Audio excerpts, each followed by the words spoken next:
भगवान श्री कृष्ण ने गीता का उपदेश कुरुक्षेत्र की युद्ध भूमि में दिया और वह भी तब जब युद्ध की घोषणा हो चुकी थी। दोनों पक्षों की सेनाएं आमने सामने आ गई थीं। रणभेरी बस चुकी थी। परंतु क्यों? भगवान श्री कृष्ण ने गीता का उपदेश किसी ऋषि मुनियों और विद्वानों की सभा या गुरुकुल में नहीं दिया, बल्कि उस युग के सबसे बड़े युद्ध महाभारत की रणभूमि में दिया। युद्ध अनिश्चितता का प्रतीक है, जिसमें दोनों पक्षों के प्राण और प्रतिष्ठा दांव पर लगते हैं। युद्ध के ऐसे अनिश्चित वातावरण में मनुष्य को शोक, मोह व भय रूपी मानसिक दुर्बलता व अवसाद से बाहर निकालने के लिए एक उच्च कोटि के ज्ञान दर्शन की आवश्यकता होती है। इसलिए भगवान श्री कृष्ण ने गीता का ज्ञान वहीं दिया जहां उसकी सबसे अधिक आवश्यकता थी। श्री कृष्ण जगत गुरु हैं। गीता के उपदेश द्वारा श्री कृष्ण ने अर्जुन को मन से मजबूत बना दिया।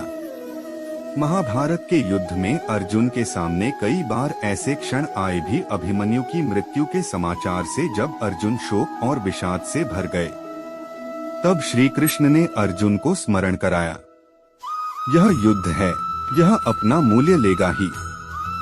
युद्ध में सब कुछ संभव है। यह गीता के ज्ञान का ही परिणाम था कि अर्जुन दूसरे दिन एक महान लक्ष्य के संकल्प के साथ युद्ध भूमि में आते हैं।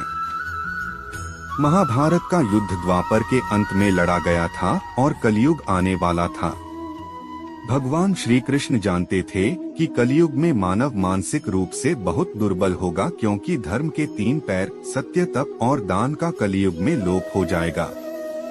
मनुष्य के पास सत्य, तप और दान का बल कम होगा। मनुष्य शोक और मोह से ग्रस्त होकर ऊहापोह की स्थिति क्या करें क्या न करें में भ्रमित रहेगा। उस समय गीता का ज्ञान ही जीवन संग्राम में मनुष्य का पथ प्रदर्शक होगा। आज मनुष्य का संपूर्ण जीवन ही एक संग्राम है। मानव जीवन में छोटे छोटे युद्ध, धन का अभाव, पारिवारिक कलह, बीमारी, बच्चों की अच्छी परवरिश, शिक्षा व विवाह आदि की चिंता, ऋण भार आदि नित्य ही चलते रहते हैं। जीवन का गणित ही कुछ ऐसा है कि जीवन सदा एक सा नहीं रहता है। यहाँ जय पराजय, लाभ हानि, सुख दुख का क्रम चलता ही रहता है।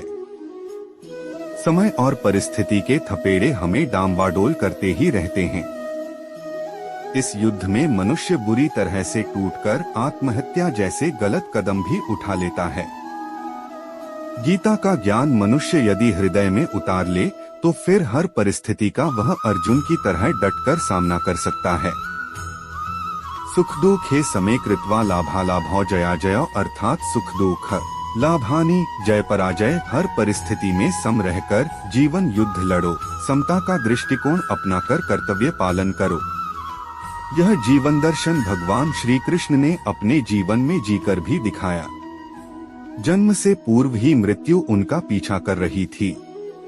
कौन से उपाय कंस ने श्री कृष्ण को मरवाने के लिए नहीं किए, परंतु हर बार मृत्यु उनसे हार गई।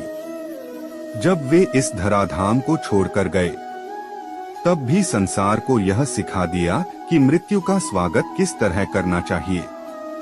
महाभारत युद्ध में बड़े बड़े ब्रह्मास्त्रों और दिव्य अस्त्रों की काट अर्जुन को बताने वाले श्री कृष्ण मृत्यु के वरण के लिए एक वृक्ष के नीचे जाकर लेट गए और पूरी प्रसन्नता और तटस्थता के साथ जरा व्याध के तीर का स्वागत किया और अपनी संसार लीला को समेट लिया।